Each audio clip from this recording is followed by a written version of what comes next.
Donc, on a vu dans les étapes précédentes comment extraire le fichier ICAL avec l'utilitaire, l'extension.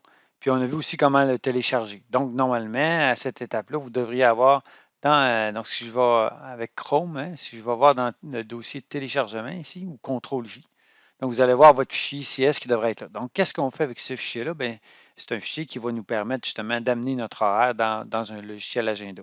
Donc, la première, c'est qu'on va utiliser, en fait, moi, que j'aime beaucoup, c'est l'agenda de Google. Donc, je vais tout simplement m'ouvrir un onglet, puis je vais aller dans l'onglet Google, dans les applications, pardon, Google, l'application Agenda qui est ici.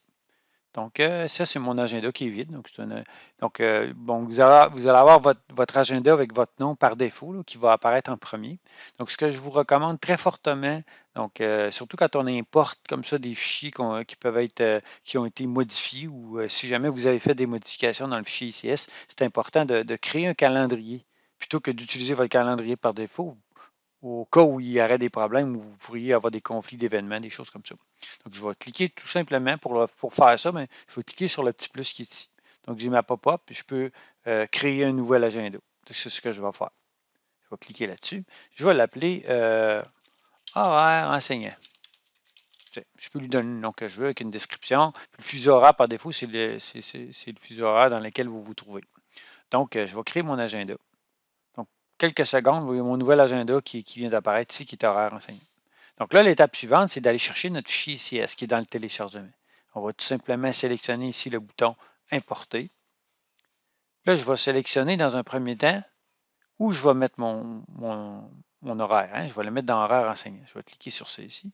Et ensuite, je vais cliquer sur Sélectionner le fichier. Et là, je vais me rendre dans mon dossier de téléchargement ici. J'ai le fichier ICS là, que j'ai téléchargé précédemment là, avec l'étape d'extraction. Donc, si je fais ICS, tout simplement, et là, je fais Importer. Donc là, on voit qu'il est allé chercher 25 événements. Donc, voyez-vous, c'est pratique, là, plutôt que de saisir les événements un à un. Donc, on va utiliser JAD là, pour faire la saisie. Donc, si je reviens, donc là, c'est sûr que je ne suis pas dans le bon mois, donc c'est normal que je ne puisse pas le voir. Donc, voyez-vous, j'ai mon agenda qui est apparu. Donc, ce qui est le fun avec Google, on a les proportions au niveau des événements. Donc, les événements de courte durée sont plus petits que, contrairement à Tosca, où on a toujours la même taille pour les différents événements. Donc voilà, ça vous donne la procédure pour pouvoir importer dans Google. Donc c'est relativement simple. Donc dans la prochaine vidéo, on va voir comment faire la même chose, mais cette fois-là avec Outlook, la version web.